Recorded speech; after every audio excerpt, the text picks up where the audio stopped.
Welcome back and thank you for staying with us on Sports Scene. Well, we stay with the Africa Cup of Nations. So the action in Cameroon is set to resume on Sunday as the last 16 battle for 8 quarter-final slots. Burkina Faso and Gabon will kick us off tomorrow afternoon before three-time champions Nigeria take on 2004 winners Tunisia. On Monday, debutants Gambia and Comoros will look to continue their fairy tale campaign against Guinea and hosts Cameroon respectively. On Tuesday, 2019 finalists Senegal will face Cape Verde before Morocco take on Malawi. Wednesday will see record champions Egypt face the Elephants of Cote d'Ivoire, while Mali and Equatorial Guinea will battle it out for the final last 8 spot.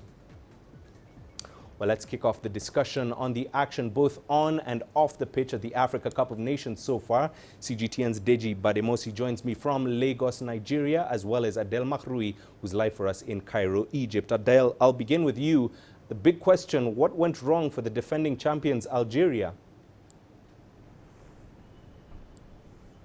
Well, Algeria has been, until the very last moment, before the competition began, the 2019 defending champions and the champions of the 2019 edition for the Africa Cup of Nations. Just a month before Cameroon started, they were the champions again in the FIFA Arab Cup, a competition that has the likes of Egypt, Tunisia, Morocco. So it was not an easy task, and this is when many realized that Algerians are one of the strongest contenders for the 2021 edition in Cameroon. Yet when they played on the group stage, it was quite a disaster, and critics actually blame coach Jamal Belmadi. Basically, they say he was more or less arrogant or lazy to create new tactics and team formation. He relied heavily on the 2019 squad that he was playing with, people like Riyad Mahrez or Youssef Belali, and such a formation not only made Algeria its game and its tactics expected by its opponents, but it also put huge pressure on such players, and therefore this what led to the disaster that has not only seen Algeria fail to reach the round of 16, but they were actually the bottom of Group E. Indeed, plenty of surprises so far. Deji, coming to you for the other major surprise, the debutants, the island nation of Comoros and Gambia, who won the place in the knockout stages, both teams there. Did anyone give them a chance going into this tournament?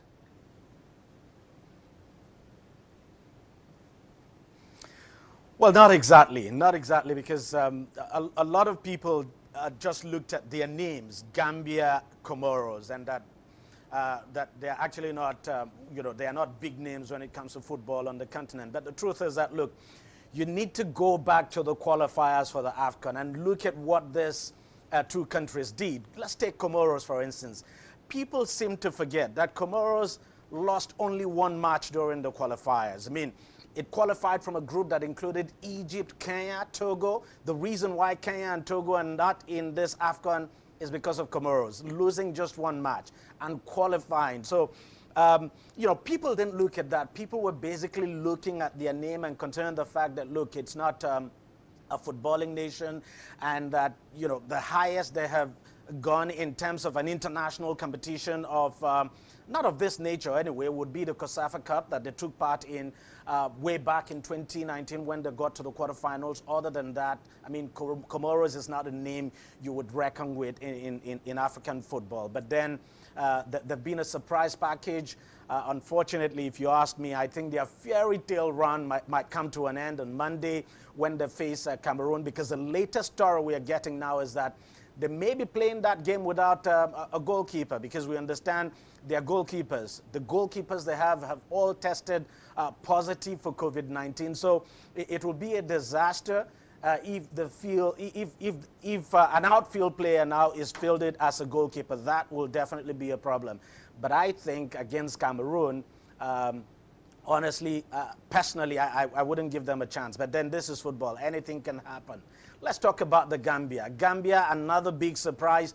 Nobody ever thought Gambia was going to get to this point. Again, people did not look at the qualifiers as well. The reason why, for instance, Angola is not in the Nations Cup is because of Gambia.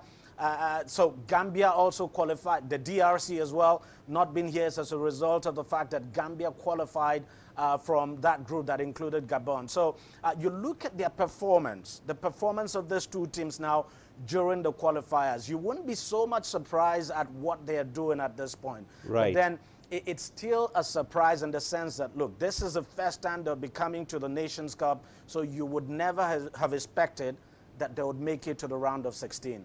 But, you know, we just have to wait and see what happens. If they're able to go beyond that round of 16.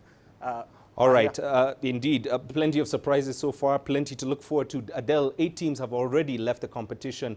I hate to make you do this, but who's likely to follow them from the round of 16?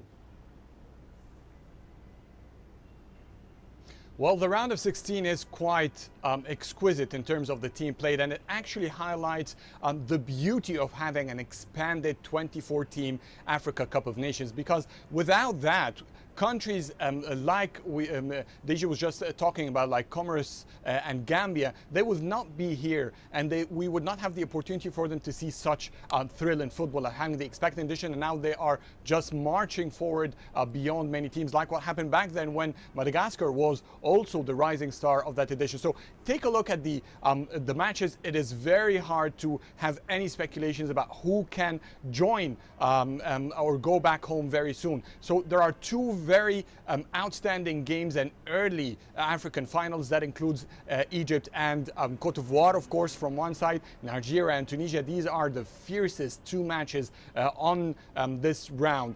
You have countries facing Gabon, for example, like Burkina Faso. Maybe Burkina Faso could be an early home runner, but nothing is impossible. Guinea and Gambia, well, Gambia have nothing to lose as a rising star in this competition, and Guinea is also a team not to be taken lightly. Now, Cameroon is going to play with the other debutant, Comoros, and Cameroon is on its territory, is hosting the competition. It have also an advantage that in the semifinals it will be playing either with the winner from Guinea and Gambia, which is an incentive for Cameroon to put this extra mile in the game. So maybe this could see the end of Comoros, but as a team that was quite a star in its group, surprises can happen, and this is what all African football fans like. They like to see surprises in their competition. Senegal and Cape Verde, we have the Senegal with a top ball position in the group stage among all the players. So Senegal, of course, is a very strong contender in the next rounds. Morocco is going to face Malawi, and Morocco has the high scoring rate in the group stage, while finally Mali and Equatorial Guinea, with Mali the highest pass accuracy in the group stage and one of the strongest teams in the continent. So this more or less summarizes what we can expect, but everyone is praying to see surprises happening, because this is what keeps us watching football, the thrill and having to see history made or seeing the unexpected taking place. Indeed, thrilling tournament so far. Deji, coming back to you briefly, Nigeria is the only team with a 100% record so far. There were doubts about the squad going into this tournament. What are Nigerians making of their chances now before we go to a break?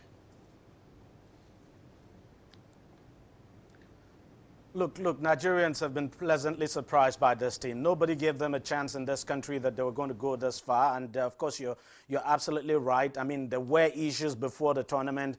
The coach of the team got sacked, and then the team is being coached by an interim coach as we speak. And you look at their last 2 qualifiers, World Cup qualifiers, they just didn't play well at all. So nobody in this country gave them a chance. But everyone has been pleasantly surprised. 100% record. And the hope is that when they take on Tunisia, they would be able to beat Tunisia. And unfortunately, we understand about 12 players have also tested positive in the Tunisian team, so the team will not be complete. That might affect that team now, and that will be an added advantage now to the Nigerian side. But then, look, Mahia, in football, anything can happen. But the Nigerians have said they are very prepared. Nigerians are confident that the team will triumph against Tunisia. But we just have to wait until the final whistle tomorrow, Mahia, to find out if the Eagles will be making it beyond the round of 16. But everyone is pretty confident. I am confident we're going to make it, but we just have to wait and see. Let's see what happens.